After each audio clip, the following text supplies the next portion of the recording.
Yahoo Finance's Julie Hyman can help explain.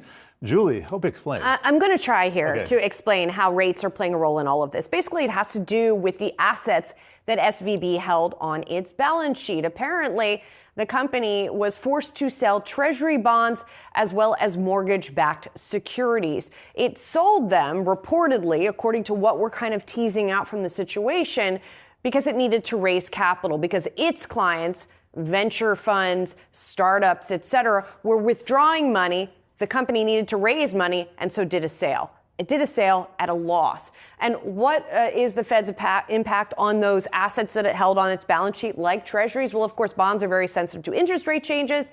The Fed has been raising interest rates. The market price of existing bonds drops and the yields go higher. And then new bonds come on the market on higher rates. Banks are not required to write down the value of these types of assets on their balance sheet until they sell them.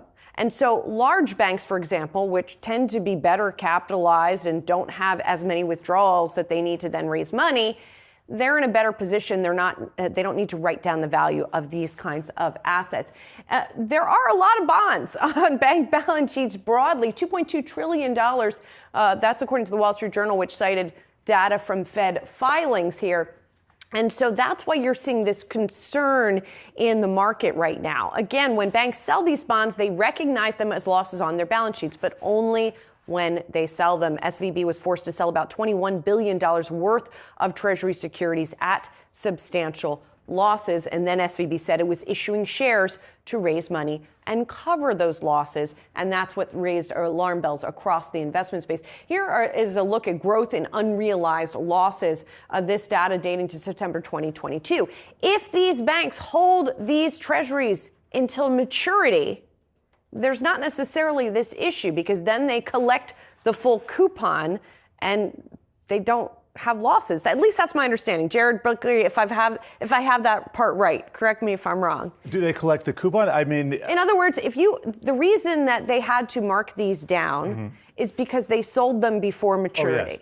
If you hold them to maturity, I don't think there's the same kind of write-down, even because there's no write-down to present value, right? Exactly. So if you think about it this way, a bank has on its balance sheet assets and liabilities, and the assets are what it's loaning out to other people. So if somebody owes money to the bank, that's an asset. If the bank owes money to somebody else, that is a liability. So let's say you have depositors here. Depositors withdrawing their money, there's not as much money there, so the bank has to sell money or has to sell some of its bonds like treasury coupons and treasury securities in order to fund that. Well, if they need to raise that money in the